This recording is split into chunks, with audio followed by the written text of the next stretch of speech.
ज्यांना सुरांची देण दैवी देण होती, देवाकडनं सुरांची खरं तर देणगी ज्यांना मिळाली होती, त्या आशाताई काल आपल्याला सोडून गेल्यात. 93व्या वर्षी त्यांनी मुंबईत अखेरचा श्वास घेतलाय.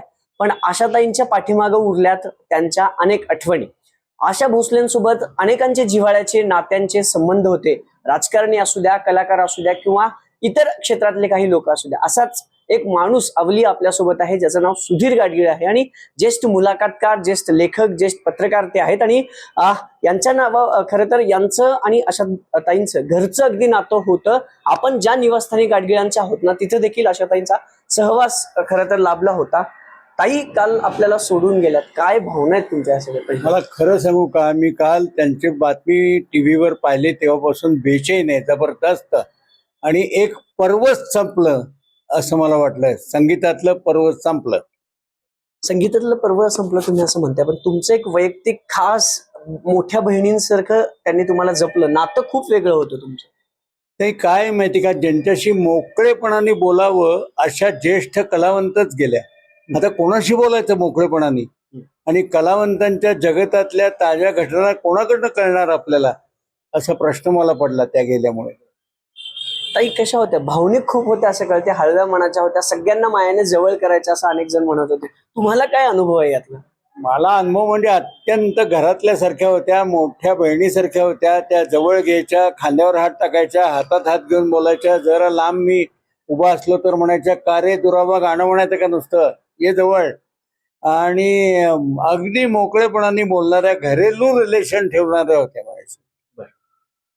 तुम्ही अनेकांच्या मुलाखत घेतल्या, तर तुम्ही ताईंची देखील मुलाखती घेतल्या होत्या. किती वेळेस मुलाखती घेतल्या?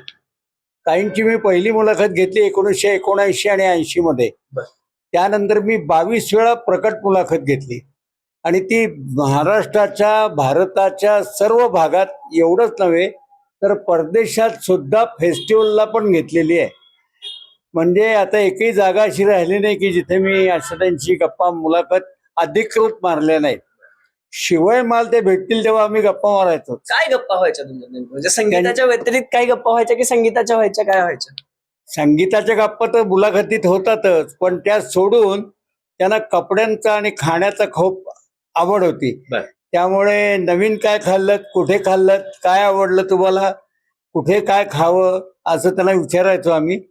आणि तुम्ही साड्या तुमच्या फार निवडक असतात, तर तुम्ही कपड्यांबाबत एवढं जागरूक का असता, कुठनं आणता, असेही विषय व्हायचे.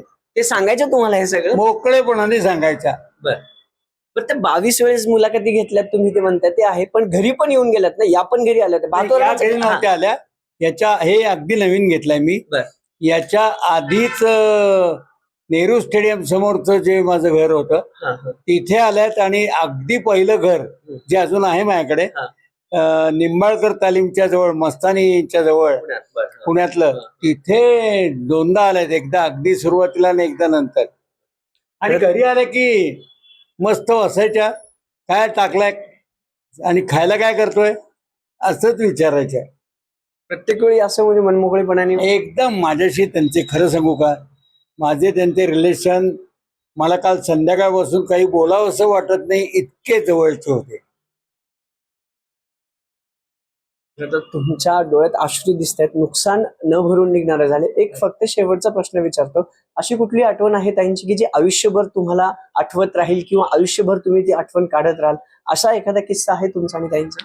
हो, असे खूप किस्से आहेत, पण तरी एखादा पटकन काय मला सांगता येईल तो आठवतोय तो सांगतो. की त्या म्हणायच्या, तू माझ्याबरोबर ये, बाहेर परदेशात जाताना तू माझ्याबरोबर ये, म्हणजे परदेशातल्या काय गोष्टी पाहायच्या आणि काय पाहायच्या नाहीत, कशात वेळ घालवायचा हे मी तुला सांगू शकेन. असं कोण सांगणार आहे हो? मोठी बहीण असल्यासारखं त्या सांगायच्या.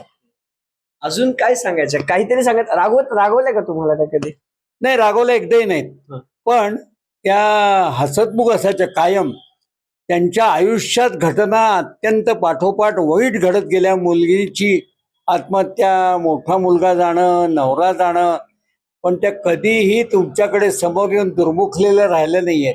मी त्यांना विचारलं, तुम्हाला वाईट वाटत नाही का, तुम्ही अस्वस्थ होत नाही का, तुम्ही माझ्यासारख्या आपण अनेकदा भेटणाऱ्याशी पण बोलताना कधी मला चेहरा तुमचा दुर्मुखलेला दिसला नाहीये.